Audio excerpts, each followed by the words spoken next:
Água, o elemento sempre presente na ilha. Como ela, mais nenhuma tem tantas cascatas e cursos de água a serpentear pelas encostas e falésias. Foi em busca de água fresca que muitas caravelas aportaram aqui, no tempo dos descobrimentos. Na esteira dos Alísios Atlânticos, as naus das Índias iam parar ao Corvo e às Flores, ambas relativamente afastadas das restantes ilhas do arquipélago.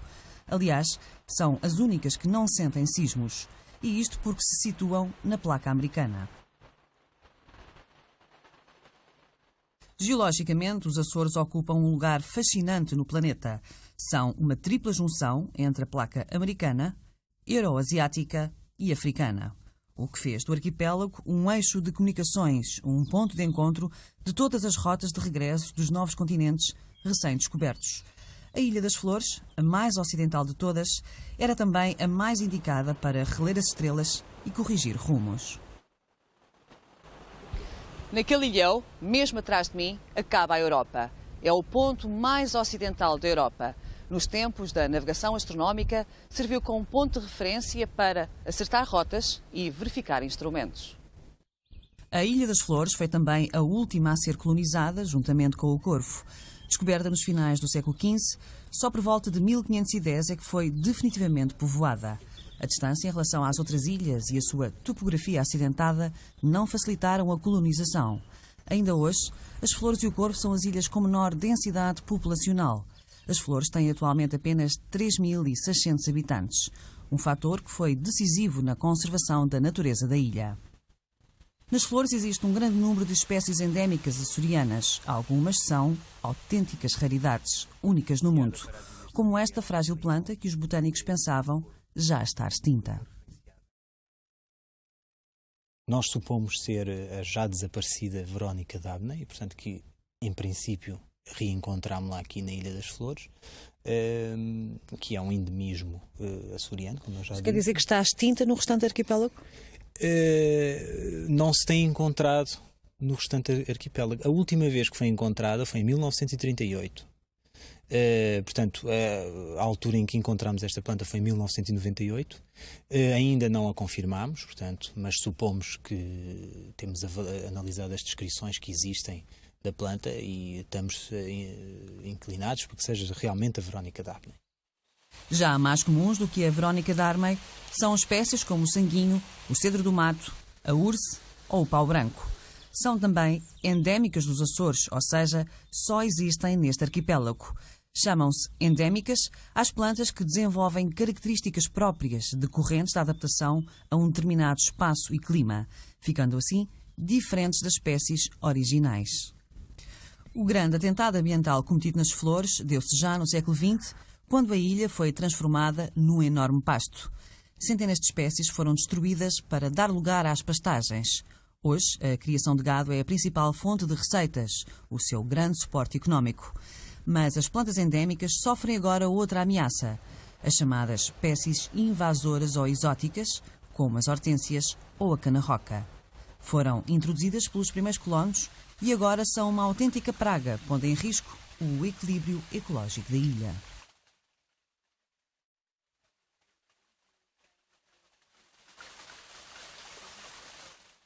O problema desta zona é exatamente a invasão por espécies exóticas, nomeadamente esta espécie que está aqui, que é a cana-de-roca e em outras ilhas é designada como roca de velha, também tem um comportamento invasor em outras ilhas. Aqui é o que se pode ver, portanto, zonas de vegetação endémica com imensa cana-de-roca. Por outro lado, temos ainda a questão aqui das hortênsias, que nesta fase do ano não estão tão belas como costumam estar, mas que aqui nesta zona ribeirinha também estão a ter um comportamento invasor. Ou seja, não é apenas o facto de as espécies estarem a ser prejudicadas, é o habitat em si. Habitats que são prioritários em termos de conservação da natureza. As Flores têm 2 áreas de paisagem protegida e 2 zonas de proteção especial. Um total de 2.400 hectares, sem um único vigilante da natureza. É um facto que não temos nenhum nas Flores e é um facto que temos que resolver esta situação. Mas importa também dizer o seguinte, As competências ao nível da fiscalização ultrapassam muito o ambiente. O ambiente tem responsabilidades, mas as autarquias também as têm, e as autarquias têm estruturas que têm capacidade, digamos, para intervir nestas matérias. Agora, os únicos locais que se mantêm completamente virgens são os inúmeros ilhéus que rodeiam a ilha. Eles são o último refúgio para as plantas endémicas, mas principalmente para as aves marinhas que aqui encontram proteção para poderem nidificar. No âmbito da Diretiva Comunitária Aves, foram classificadas 2 zonas de proteção especial na ilha. Uma delas situa-se na Baía da Lagoa, que detém a maior colónia de garajaus comuns de todo o arquipélago. Estes ilhéus para as aves marinhas são importantes, uma vez que são espaços que estão isolados da ilha, não é? E, portanto, estando isolados da ilha, estão isolados da possibilidade de terem predadores como as ratazanas, os furões, os gatos, que foram trazidos pelo homem durante a colonização, há cerca de 400, 500 anos atrás. É nestes ilhéus e nas falésias que a pandela de Búver, o estapagato, o frulho ou o angelito fazem os ninhos, onde recolhem depois de um dia de pescaria em alto mar. Dizimadas ao longo dos últimos séculos, restam agora pequenas comunidades destas aves marinhas. Elas são parte importante do património natural das flores. Mas a ilha guarda ainda outro tipo de património igualmente precioso. Os trilhos feitos há 500 anos pelos primeiros colonos. Talhados na rocha viva, apenas com instrumentos rudimentares, estes caminhos formam uma rede que liga todas as povoações das flores. Pierluigi Bragaglia, um italiano apaixonado pela ilha, onde vive há longos anos, é, há muito, um defensor destes trilhos.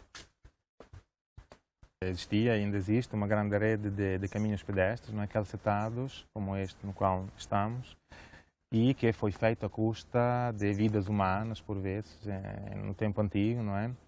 Trata-se de milhares de metros cúbicos de pedra mexida uma a uma à mão. Portanto, digamos, era muito necessário nas flores uma rede de caminhos, sobretudo pelas ribeiras, digamos, pela orografia das flores, que não permitia simplesmente de ir de um sítio para o outro. Um território difícil de domesticar, onde não era sequer possível fazer deslocar um carro de bois. Por isso, tudo era transportado por burros ou simplesmente às costas dos pioneiros. Por estes trilhos passaram toneladas de manteiga, natas e queijos. Trilhos que foram fundamentais no desenvolvimento económico da ilha. Se as povoações eram altas em cima da costa por causa dos piratas, de defender-se dos ataques dos piratas, então os caminhos serviam de acesso ao mar para ir à zona, digamos, marítima, onde se cultivavam as frutas, o milho, o feno para o gado e o acesso ao mar, obviamente, o peixe, a pesca, etc. E também, obviamente, para ligar aldeia com aldeia, freguesia com freguesia. Só em meados do século XX, mais precisamente na década de 60, é que a Ilha das Flores conheceu as primeiras estradas. Até aí, os seus habitantes andavam descalços por estes caminhos. Com elas, inevitavelmente, os trilhos caíram no esquecimento. Alguns foram mesmo destruídos para dar lugar a estradas. Por baixo desta estrada de Bagacina que vemos, havia um trilho, existia um trilho antiguíssimo, uns 300, 400 anos ou mais, que foi destruído por fazer esta estrada, que terá provavelmente alguma utilidade, mas que não vai devolver-nos nunca mais, não é, o que foi feito pelos antepassados. E vai ser asfaltada esta estrada? Muito provavelmente vai ser asfaltada. Aliás, a construção de estradas no Concelho das Lajes tem provocado indignação entre alguns habitantes.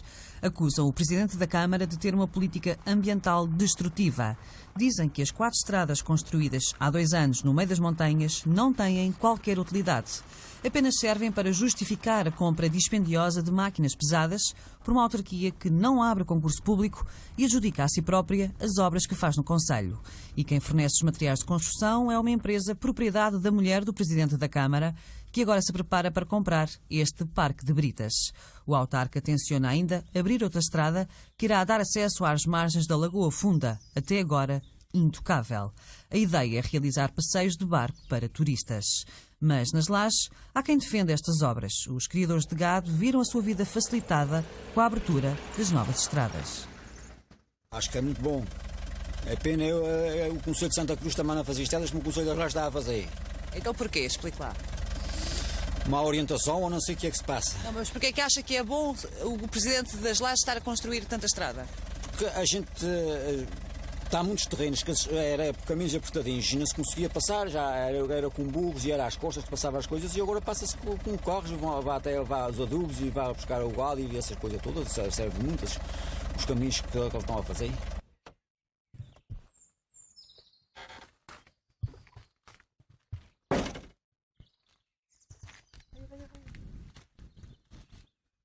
José Martins da Silva sustenta uma família numerosa com o que o gado lhe dá.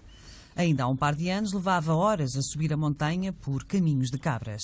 Todos os dias é necessário ver por onde andam os animais, uma tarefa que no inverno é ainda mais penosa. Agora, diz, tudo se faz em muito menos tempo.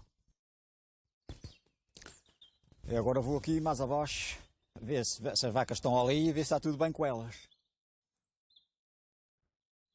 A abertura de estradas era uma reivindicação dos habitantes das Lajes. Outra era o melhoramento das já existentes. Mas esse é um trabalho que ainda está por fazer. E o caminho que liga a sede de concelho à povoação de Fanjangrande está como se vê.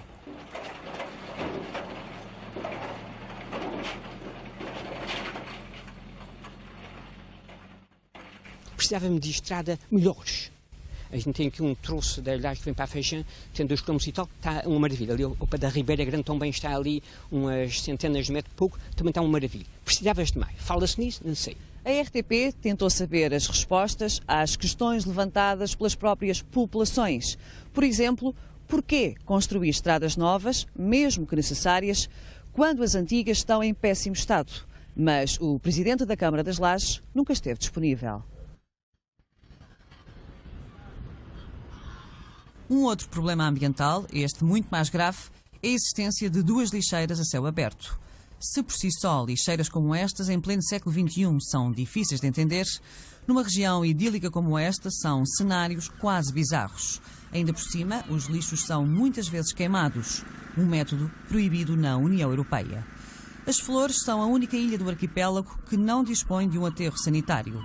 O Governo Regional elaborou há 5 anos um estudo com 16 alternativas para a localização de um aterro. Mas só no ano 2000 é que os autarcas dos 2 únicos concelhos existentes na ilha chegaram a acordo. O aterro deveria situar-se aqui, na Ponta dos Brecos. Mas depois foi a população que se opôs. Afinal, por que fazer o aterro no concelho menos produtor de lixo e não no local onde hoje existe a maior lixeira da ilha? Enviaram uma petição à Assembleia Legislativa Regional. Esta cedeu, teve uma posição contra e o aterro nunca foi construído. Certamente que vamos ter que envolver também a Assembleia Legislativa Regional, uma vez que tomou posição relativamente à anterior localização, deve envolver-se nesta situação e, junto do Governo e junto das câmaras municipais e também das populações, devemos todos encontrar uma localização alternativa para o aterro sanitário. Resta saber quanto mais tempo é necessário para se encontrar nova alternativa. Até lá, as gaivotas agradecem. Quem continua a sofrer com este problema de saúde pública são as populações. Mas no campo da saúde a situação é ainda mais grave. Nas Flores só existem 2 médicos e ambos estão na capital da ilha, em Santa Cruz. Numa região onde os transportes são quase inexistentes, uma simples ida ao médico transforma-se numa odisseia. É o caso da povoação de Fanjangrande, situada na costa oeste e a cerca de 18 km da capital. Por aqui só há transporte 3 vezes por semana e quem necessitar de um médico tem que abrir os cordões à bolsa. Precisava-se ter 3 médicos. Se a gente tivermos 3 médicos no Centro de Saúde de Santa Cruz, eles podem vir às freguesias todos os meses. Já assim, nós não precisamos pagar um frete que será 2.000 escudos para lá e 2.000 escudos para cá. É cerca de 4 contos. Para quem é pobre, é muito mau. O médico só cá vem uma vez por mês? E quando vem, já há muitos meses que não vem cá. Tem que ir lá abaixo, para Santa Cruz. Pagamos o carro, que é caríssimo, e ainda estamos todo o dia lá perdidos, lá embaixo, à espera de receber os remédios e trazer os remédios. Com uma criança, como é que é? É muito difícil. A gente tem que ir, quando há doenças, temos que ir lá abaixo, sempre a Santa Cruz. E com as crianças torna-se um pouco mais complicado? Pois, uma vacina para ir tomar, quase sempre os pequenos tomam vacinas, temos que ir lá abaixo sempre a tomar, dar a vacina.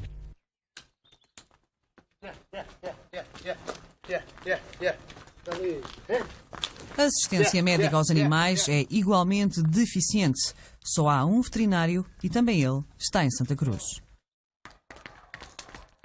A gente tem um aqui nas Flores, mas ele está trabalhando no açougue e está trabalhando nos serviços. Mas é para que devia de haver um veterinário aqui na Ilha das Flores, está sempre disponível de pessoas que dissessem, seja a horas de fosse, mas ele só pode fazer o trabalho só depois das suas 5 horas trabalha no açougue, está a compreender? É difícil quando tem os animais doentes conseguir tratar deles. É, só depois das 5 horas é que ele chega aqui.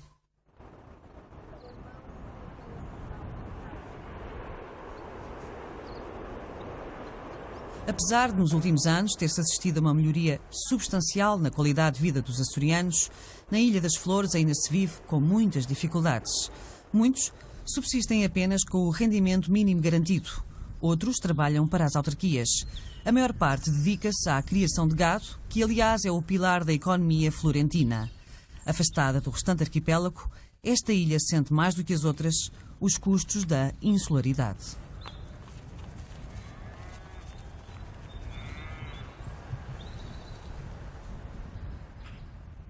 Como é que o senhor consegue sobreviver? Com que dinheiro? Sabe, tinha algum. É de tirar no banco enquanto estiver. A minha diz, enquanto a gente estivermos no banco lá estranho, depois hás de trabalhar a soldado, ou de cantoneiro, ou de empregado das obras públicas, ou de empregado da Câmara Municipal, assim, uma coisa qualquer. Já chegou a uma idade que era, Sim, que era bom não trabalhar. Sim, com 59 já não se pode.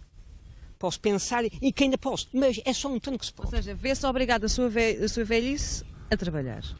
Presentemente estou nessas condições. Tenho que trabalhar alguma coisa. Trabalhar alguma coisa quando o mar permite. É o que faz José Pereira, pescador há mais de 33 anos. Ser pescador na costa oeste da ilha não é para todos. Aqui, o Atlântico é quase sempre bravo e o vento castigador. Mas o grande inimigo é a ausência de fiscalização sobre os mergulhadores de caça submarina. Olha, vão à pesca, fazem a sua caça, ainda têm grandes fiscalizações e acabam por apanhar grandes quantias, quer dizer, estou a falar, o máximo que eles podem apanhar é 5, acabam por apanhar 10 ou 15 ou 20 e pronto. E ninguém fiscaliza? Pois, a fiscalização é muito pouca. Mas há limites para o número de animais a caçar, ou não? Há limites. Qual é o limite? É 5 peças diferentes a cada mergulhador. Portanto, eles quando apanham 15, 20, sei lá, 30, por exemplo, na saída.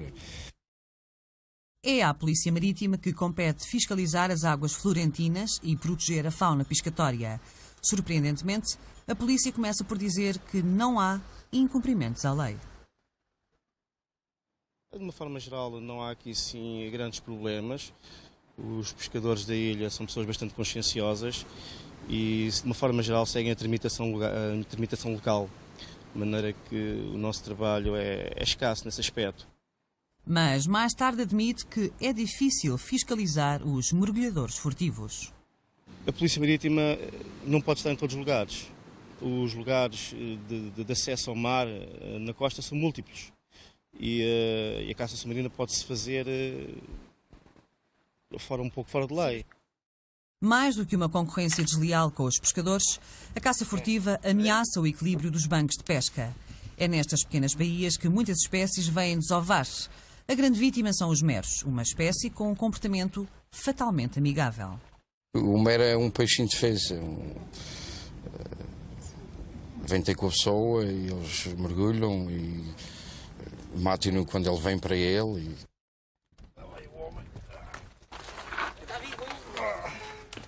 Caçada até em época de defeso, não admira que o número desta espécie tenha diminuído drasticamente. Pelo mesmo motivo, foi interdita, há uns bons anos, a pesca do cachalote e da baleia. Agora, a caça submarina e a pesca desportiva são uma das mais-valias turísticas da ilha. Mas, afinal, que tipo de turismo se pretende para as Flores? O turismo em massa, com os inevitáveis impactos no ambiente? Ou o turismo rural, que contribui para a preservação do património?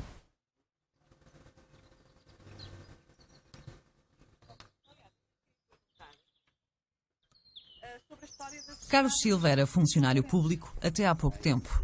Um dia lembrou-se de comprar um núcleo de casas abandonadas e restaurá-las. Surgiu assim a aldeia da Coada.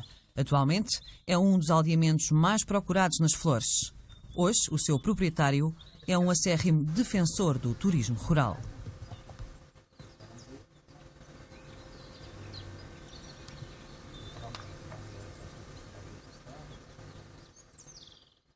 Primeiro porque poderá vir a dar mais algum conforto financeiro às famílias que entrarem neste sistema de turismo, mas também porque vem a recuperar também o património construído.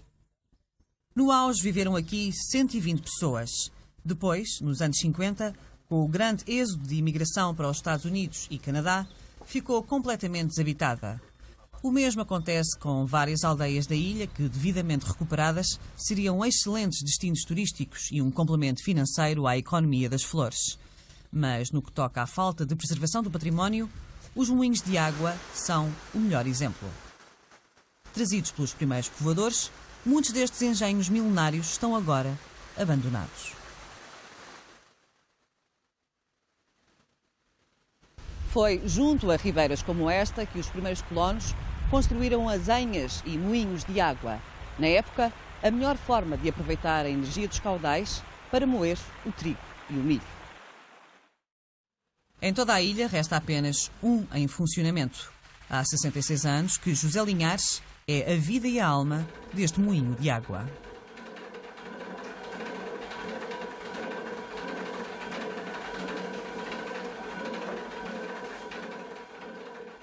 Quando é um dia que eu não posso, que seja velho, já não posso, com seja vá puxar, porque não está aqui quem queira isso. Não há ninguém que esteja interessado em continuar o seu trabalho? Que tive muito minha conta e depois eu larguei, eles falaram comigo as pessoas para aí e eles não quiserem vir. E depois eu fui trabalhar para outro serviço, o presidente vai falar comigo e eu vim. Quando o senhor morrer, morre também o moinho consigo? Leve tudo para a cova. A preservação do património histórico e natural deveria ser uma prioridade, mas, pelo menos no Concelho das Lajes, há ainda pouca sensibilidade ambiental por parte da autarquia. O Presidente da Câmara chegou mesmo a construir uma casa própria num terreno não urbanizável classificado Reserva Agrícola Nacional e sem antes obter os pareceres do Ambiente, Capitania e Desenvolvimento Agrário, obrigatórios por lei. São exemplos como este que fazem crescer o receio sobre que tipo de turismo vai surgir nas Flores.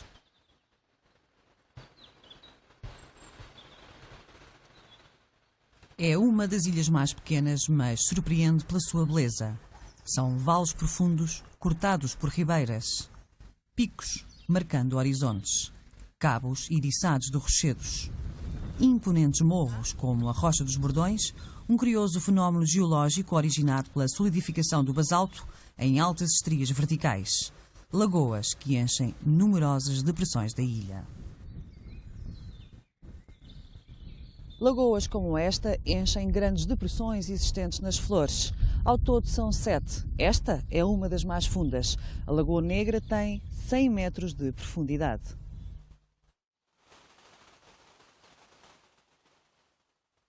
O equilíbrio ecológico e o património histórico da ilha dependem agora do caminho a seguir.